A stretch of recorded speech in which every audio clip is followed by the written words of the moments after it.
let's go, shall we? Welcome to Overtime, Addict to Athlete's weekly call-in show with me, Coach Blue Robinson, licensed mental health therapist, addictions counselor, and you? Marissa Robinson, certified recreational therapist. Absolutely. So grateful to be here with all you guys and gals today. This is your weekly call-in show where you get to jump in, ask us questions as it pertains to addiction recovery, mental health issues or concerns, recreational issues, family systems, all kinds of stuff. Together, we kind of like to put together some information that might help you along your journey of mental health recovery or addiction recovery. Yes. And want you to check out our resources on addicttoathlete.org. You'll find all of our information there from all of our backlog podcasts, information about the team, how to become a certified recovery coach for Team Addict to Athlete. Heck, even registration for our 2 upcoming events, the No One Left Behind Team Half Marathon in June, which is a group of your friends that you start together with and you finish together with. Yes. You got to stay within about 6 feet of each other the whole race. And really what we found last year when we kind of had our inaugural run was that those who didn't feel like or think they could make it, they realized that the team wasn't going to let them fail. And it was a nice, amazing course. Time doesn't matter. It's about finishing what you start, right? Yeah. Everyone should come. It's a beautiful course along the Spanish Fork River Trail. Perfect temperatures, gorgeous teams weather. Of 3, find your 2 best mates and come get registered. It's a very, very nicely priced half marathon compared to others now. I think we have it's like $40 a person. So get registered, come out June 15th and join us for the No One Left Behind. Absolutely. So it's going to be great. We just wrapped up our Lake to Lake team relay with the minor league, the kids of Team Addict to Athlete this last weekend. And although it was a hurricane gale force winds and rain and sandblasting, we had a great time, didn't we? Oh, it was so much fun with all those kids and families. We had 2 teams, I think 17 kids total. Yeah, running 5 to 7 mile legs from Gunlock Reservoir to Sand Hollow, and it was an amazing event. Yes, we're going to be sharing video and pictures of that soon. Absolutely, and I think everybody who sponsored that for us, it really was a great event. Yeah. Again, despite the gale force winds, right? And rain and rain. So you guys, we got an interesting conversation going on here, Marissa and I, as we've been talking a little bit about like the cultural issues, the things that pertain to our world of addiction recovery. And we've been paying particular attention to some of the other countries that have instigated some new drug policy to help their citizens overcome addiction. And we've talked about this in the past, but it's been a while. But this week on our radar, I just got a interesting little news drop that spoke about the problems that they're seeing in Oregon, specifically Portland. In 2020, Portland, Oregon, it kind of revolutionized, I would say, the drug policy world by allowing individuals to vote on whether or not drug substance use, substances themselves should be decriminalized. And they passed that with a very large turnout.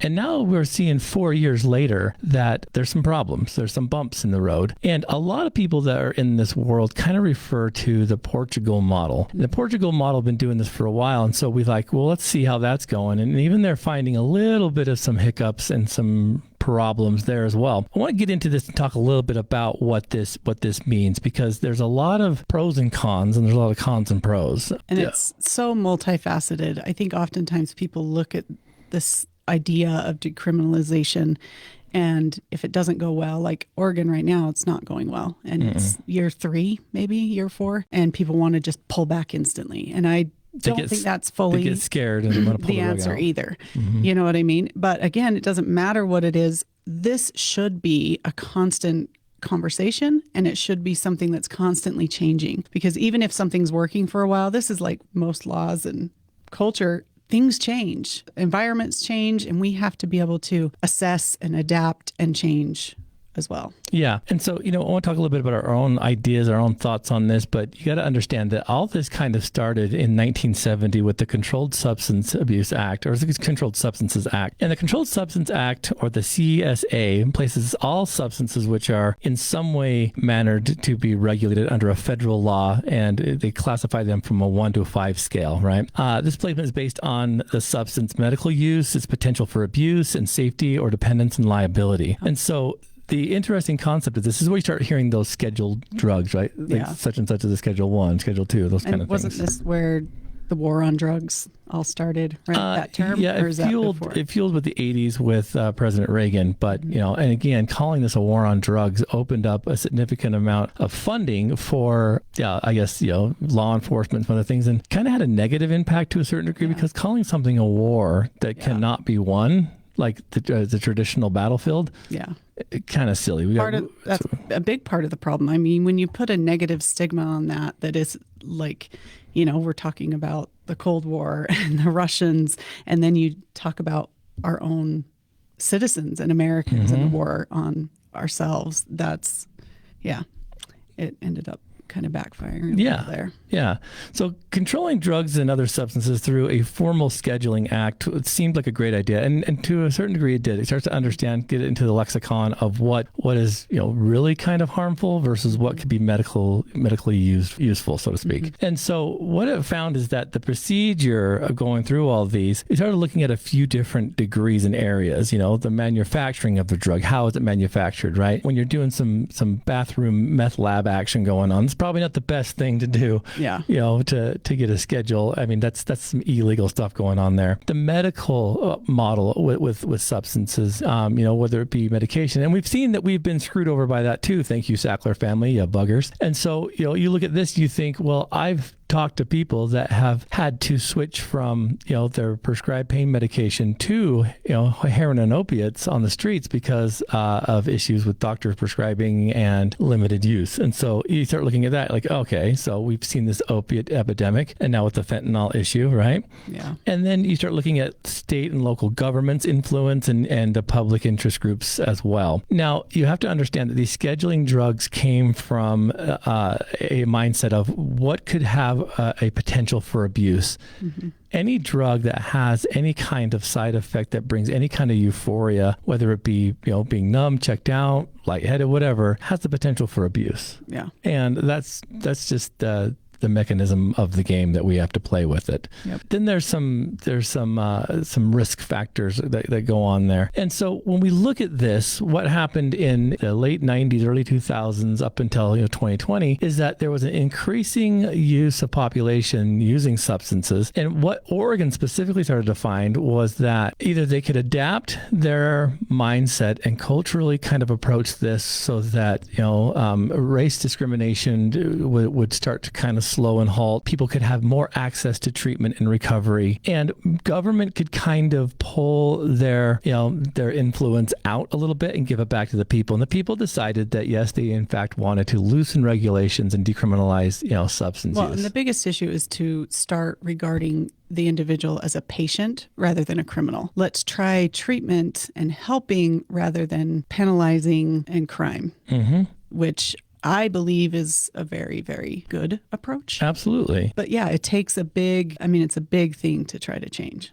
Yeah, and to a certain degree, it's almost impossible because we have a lot of feelings intermixed with this. Our thoughts kind of get put on the side and we try to dictate this stuff through feelings, and we can't do that. We have to get smart about this because just like we talked about before, I'm kind of the mindset that I'd like people to be able to choose for themselves, whether they use or don't use, whether they invest in treatment or not. Anytime you have a regulatory system by which you have to do something, you're trying to force people, you'll see people push against that, right? Yeah, causes big problem. Absolutely. But, I think what we're going to do is I want to share with you this story that NPR put out just a couple of weeks ago about now Oregon voters kind of getting a little bit weary of what they legalized in November of 2020. They're seeing that although you can decriminalize possession for small amounts of hard substances, I don't think anyone was anticipating the sucker punch that fentanyl has become. And I think another issue is you decriminalize it, but the point was to offer treatment and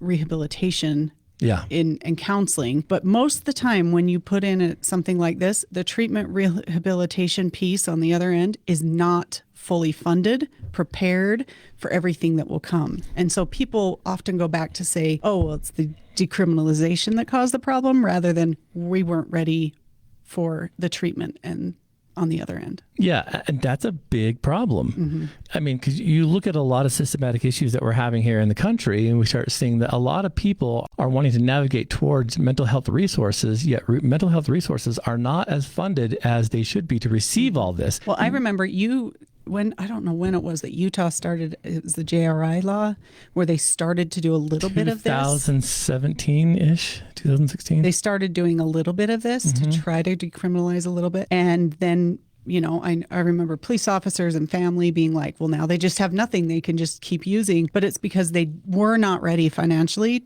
to afford and to support the treatment side of things. In fact, I don't even think we had steps in order to like, okay, we're not going to give them a ticket and send them to jail. We're going to send them to treatment. I don't even think those steps were set up. They really weren't. And the problem behind that is that, you get for-profit and nonprofit treatment programs and everyone's competing for everything. And once you have for-profit and money behind things, it mixes everything up. Slippery slope. Absolutely. And so, one thing that I've loved about Utah is these grassroots level programs such as Addict to Athlete and several others that have kind of instituted some similar process is that there are a lot of access points to recovery. Addict to Athlete is a free program. We don't charge for gym time. We don't charge for group time. You just come here and you participate in the team approach to healing addiction. Yeah. But we have to keep the lights on somehow. And so that comes through grant funding, which isn't the most sexy thing to spend money on, right? Especially donations, when you've got all kinds of stuff. And, getting donations for people in addiction recovery when a majority of the population thinks and still believes that it's a choice that, hey. The people are just bad, so make a better choice. It's kind of an uphill battle. But you look at this through things like the situation with our gun laws and the mass shootings that occur, right? Everyone always says we need more access to treatment, mental health treatment, because sane people don't do what,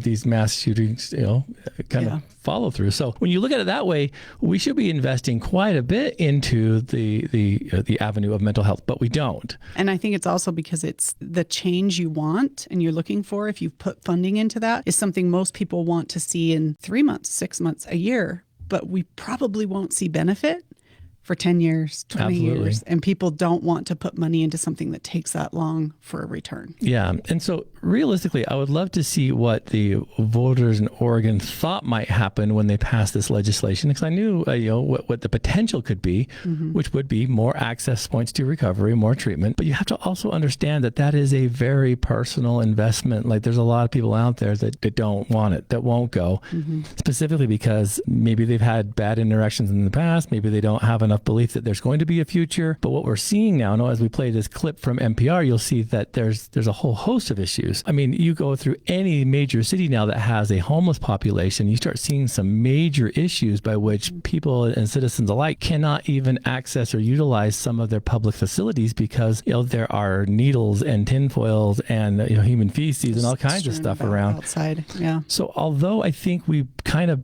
put the cart before the horses, I don't think that we should just abandon all processes. But let me share with you guys, you listeners, this little clip from NPR. And, maybe like we've done before, we might stop it at several points just to discuss. But let's give this a listen. Drug law in the country. Instead of arresting users for possessing small amounts of drugs, police now give them a citation and point them toward treatment. The law also funneled more money into recovery. But more than 3 years later, the drug crisis in Oregon, like many other places battling the rise of fentanyl, has gotten worse. And that has prompted a fierce political debate in the state about whether the measure has been a success or a failure. Oregon Public Broadcasting's Conrad Wilson reports. On a gray November afternoon in downtown Portland, Officer Joey Yu is hunched over a city-issued mountain bike. The sidewalk is dotted with tiny scraps of tinfoil used for smoking fentanyl. Down the block, a man officers say is high on meth is raging about his stuff being stolen. Yeah, I do! Officer Yu scrawls on a thick pad of paper. Do you have any questions while I'm talking to you, while I'm giving you the citation? Yu is talking to a young man he stopped for using fentanyl in public. We're not using his name because he was in no condition to give us permission to do so. The man is staring down at the ground, not making eye contact with Yu. The little he says is hardly audible. Do you have any family here? The man doesn't appear to respond. Yu hands the man several slips of paper. One is a $100 citation. Another has the phone number to a state-funded hotline. If he calls and gets assessed for addiction, the fine and citation go away. Like I said, you don't have to go into treatment, but they will give you information about how to get into treatment. That's all you have to do. Court records show the man never made the call. And that's typical. Pause there for 1 second. So the concept would be, instead of arresting and booking and going through that whole legal process, because, and let's not get too far ahead, but I want to address this part first. We are seeing a huge problem with law enforcement, mental health, and addiction. And the disconnect that I'm seeing is that we're trying to use an old model for a very new problem, a new issue. And that is that the old kind of, I recognize that I've made mistakes, I will own my own here and bow to what law enforcement wants me to bow to, those days are gone. And the approach that law enforcement now has to take, believe it or not, they need to become junior counselors and therapists. Yeah. The reason why is because that force model, a model by force and aggression, is no longer tolerated and puts people in a lot of problems that have mental health issues. We've talked about this before. A lot. So if you have someone that's under the influence, chances are that there's a dual diagnostic issue going on. It is not strictly just substance abuse. When you're working and talking with the homeless population, the likelihood of them only having a addiction issue is almost 1,000 to 1. Like, it's not. It doesn't happen that way. So you're talking with people that also have dual diagnostic issues, like mental health issues. You got schizophrenia, you've got extreme bipolars, maybe you have some mania, you've got all kinds of dual diagnoses. Even if maybe you don't have the substance abuse issue, you're going to have the mental health issue. So I would say, I'm guessing, but 90% of interactions officers have with public, they're going to be struggling with mental health, addiction, something, not the quote normal average citizen. Yeah. So you issue a $100 citation to a homeless person and give them a phone number and wonder why they don't call, right? Well, that $100, you got to understand, a $100 fine, to me, who doesn't have an active addiction, that would be kind of a significant impact. That's why I choose not to speed on the highway. But when you have someone that doesn't have $100 of cash and doesn't have means or ability to get $100 in cash, what kind of leverage or motivation does that really offer them? Because let's say that this person gets multiple of those, right? So you're in the hole, maybe $1,000. When and if that individual ever does come out of that darkness, they're not going to pay that. I wouldn't expect them to. Well, so really, what's the leverage?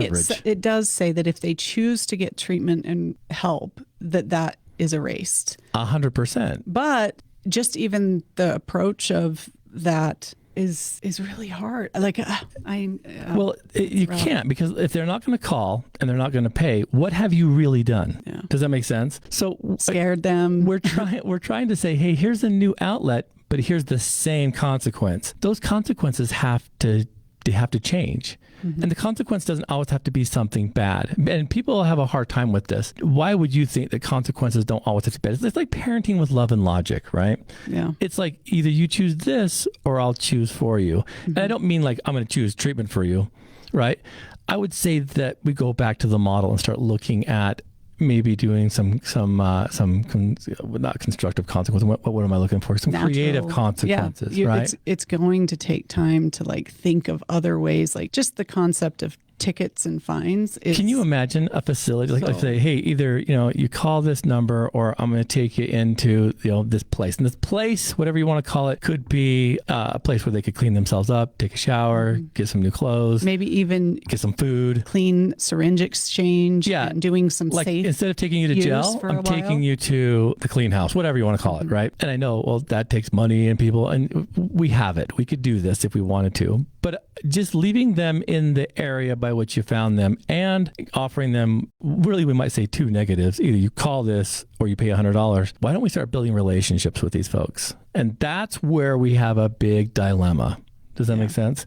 And so it's understandable that this guy wouldn't just be like, well, give me that phone, I'm going to call so I don't have to pay $100. He doesn't care. No. But he doesn't have $100 whether he chooses to get the help or not. He's like, whatever, I'm homeless. I can't come up with $100 even if I want to keep using and not get help. 100%. So what if we said relationship based, right? What if we started something like that? We'll talk more about that in a minute. So far, police have handed out more than 7,000 citations. But as of December, only a few hundred people had called the hotline to get assessed for substance use disorder. Wow.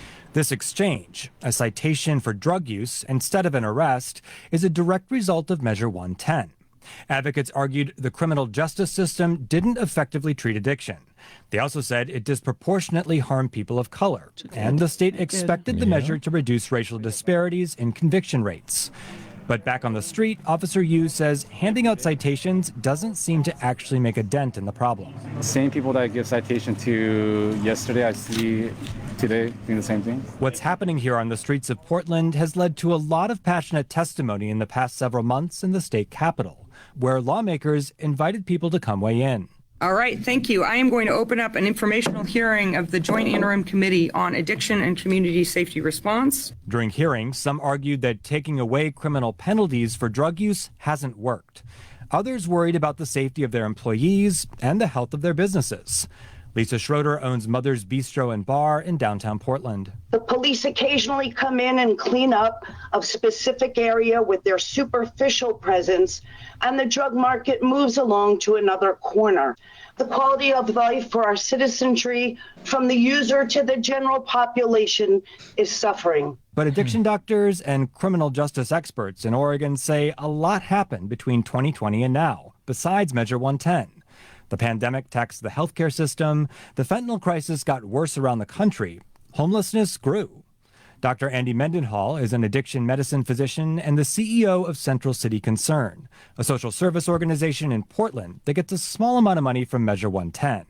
He testified at a hearing and in an interview after said people are pointing at Measure 110 and saying it's the reason for Oregon's problems. When in reality, it is our decades-long underbuilt system of behavioral health, substance use disorders, shelter, and affordable housing care that are the primary drivers. And some treatment providers say if lawmakers recriminalize drugs, it will just take Oregon back.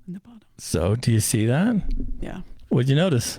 It's a behavioral health problem, which is so multifaceted. Yeah. But people want to say, oh, it's because we decriminalized, put all the old ways of doing it back because things aren't working. You get scared. Oh no, it's not working. Let's reel it back in. We have a problem with homelessness. We have a problem with the economics and like inflation and how do people afford it. And they put this in, right? What year?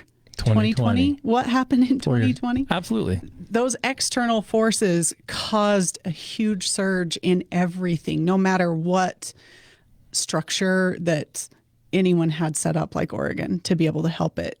Just the pandemic and everything else that went with it caused even more headache. I do feel for the residents. Now, I think that when Oregon thought that this would be something they all wanted, they typically put themselves in the shoes of being a recreational substance user.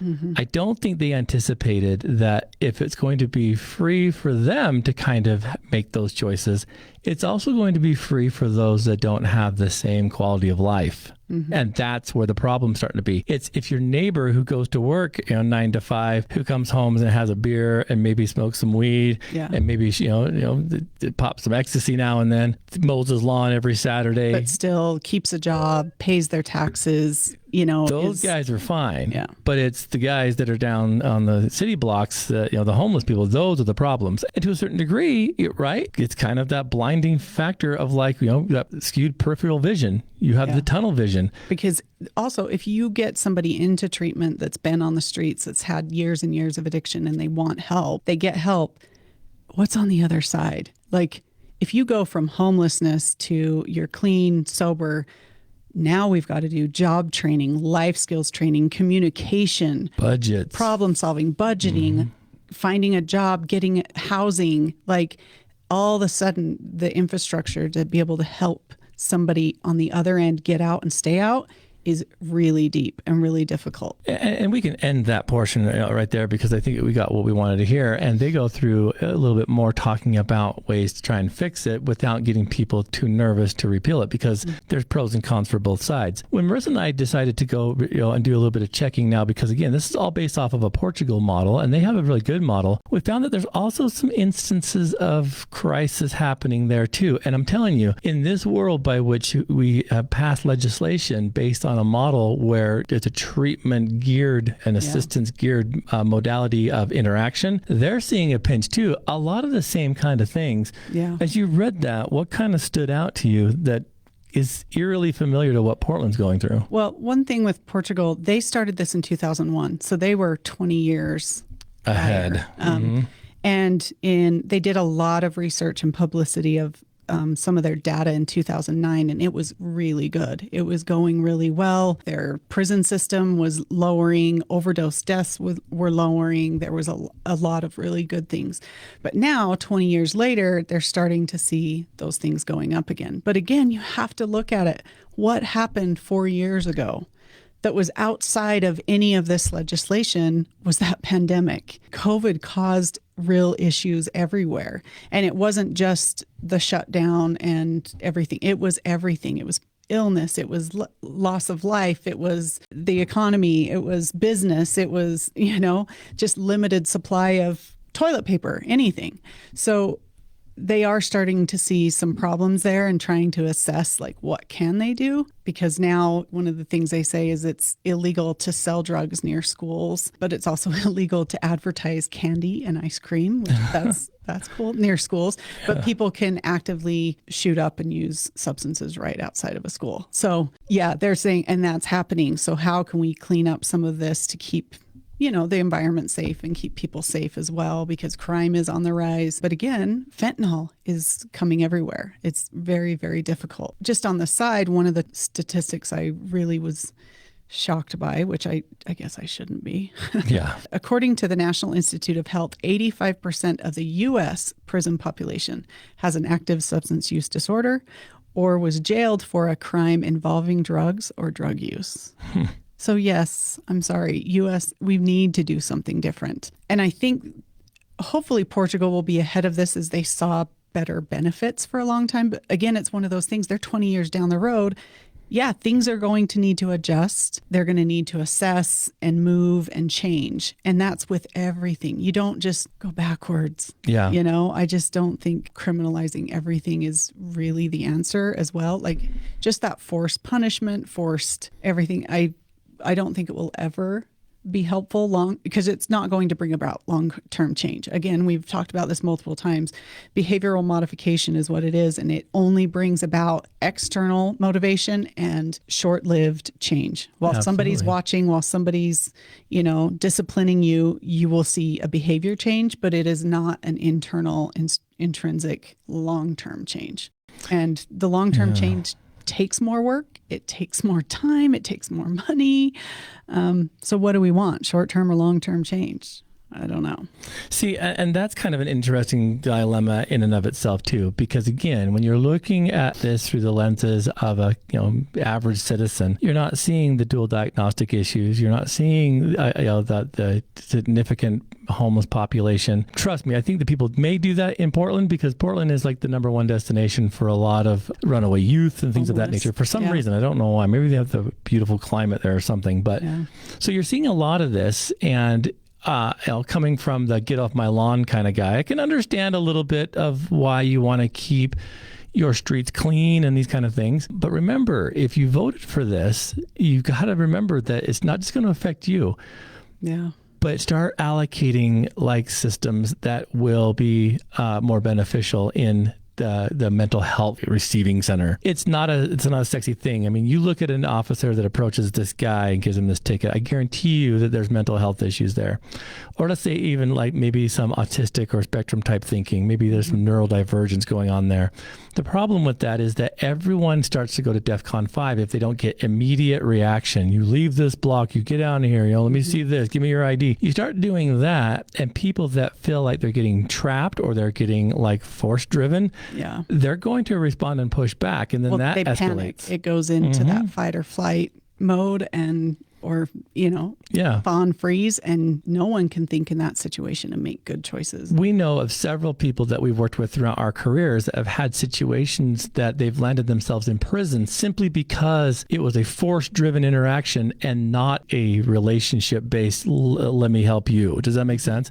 And so you're not complying, well, then you're resisting. And if you're resisting, then you're going down. If you're going down, that means you're going to fight. And that gets translated. negative circle. And so then they're put in prison, and the dual diagnostic issues are exacerbated in there, and they get out and they have fines and they have probation and another forced PO following them around. It's stupid. Yeah. So they have this constant watch, and they're all treating behaviors.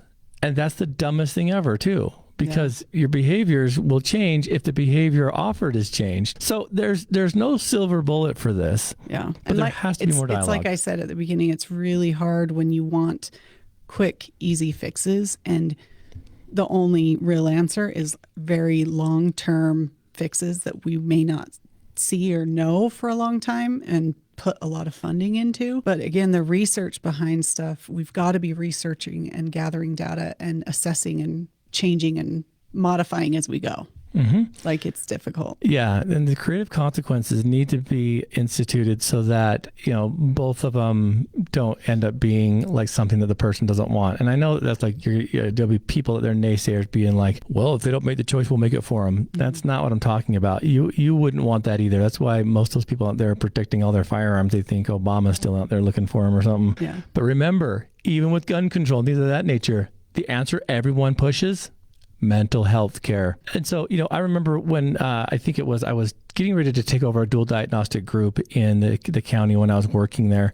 And it was just on the heels of the issue that took place where the guy went into I think it was like a Colorado theater, and they were watching Batman and had a mass shooting. And it hit me because the therapist that was training me to take over this group kind of made mention that, like, normal people don't do this. That is someone with severe mental health issues. And it took away kind of that vindictive anger. And don't get me wrong, it still sucked, right? It's still sad, but it's like, oh, there's some normal people don't do that. There's someone that's struggling with something, and it still hurts and it sucks, but what are we doing about it? Now apply that to substance abuse, put them on the streets of Portland, and there's your problem. So I would say let's pump the brakes a little bit. Let's get back to the drawing board. We have amazing people and amazing situations and places that can start helping problem solve this, and it won't be a one size fits all. Yeah, and that's the issue. A lot of times you come and you want to have, these are the consequences, A, B, and C. Well, guess what? We may need to have A through Z plus A through Z again, as in, maybe they do volunteer work at a music store, something that they have an interest in, a passion in, to help them. So it doesn't always have to, consequences don't always have to be negative that somebody hates it. It could be just, let's have a mutual helping, like I say, like with maybe some volunteerism. But again, a lot of times I think around here, they do that a lot too. Like, here's a fine and 30 hours community service. And yeah. Again, anytime it's forced, even just asking them to help you come up with an idea would be beneficial. Something Absolutely. that they feel like they have purpose and choice in is going to be more beneficial than forced control. But guess what? That takes time. Well, if you look at it, every person out there needs to have three basic human responses. The first one is everyone needs to be seen. And when you're only seen at your worst, that's a problem. You're being seen as a criminal as a problem. Or you're being plastered on social media because you're homeless and you're like not in your best light, so that people can see you. That's not the kind of seeing we're talking about. It's like an officer or a individual in your community. You see them. The first one is being seen. The second is being heard. We need to listen more. They'll tell you what they need and what they're hoping for and what they want, but it's going to take some time. Yeah. So, relationships don't just happen. It's going to take some time. And a lot of folks are so scared to interact with those individuals. And, I don't blame them. It's kind of hard because you don't know what you can do. But a lot of times they just need to be heard. And the third one is to be understood. I understand your problem. I understand your setbacks. I understand the situation you're in. I may not have the answer, but let me help find that for you and have some empathy. So to be seen, to be heard, and to be understood. If we took that approach, we could probably manifest that into some pretty amazing outcomes. We'll even call them consequences, right?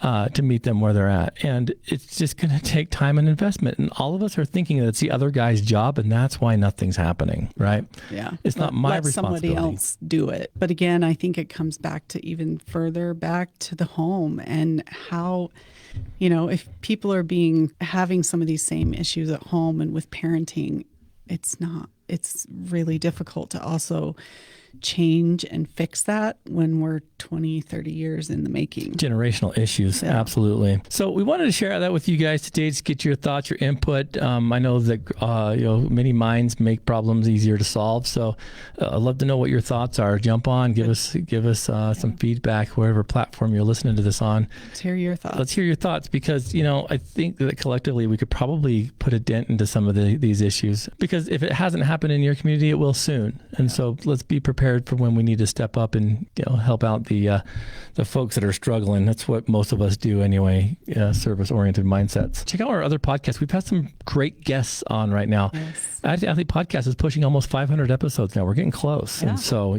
that's quite a milestone of input there with a lot of minds. I'm in the middle of the one that came out Monday about breathing and it's good. Relaxation. It's really good. Yeah, Goldberg down there in Las Vegas. That's a great episode.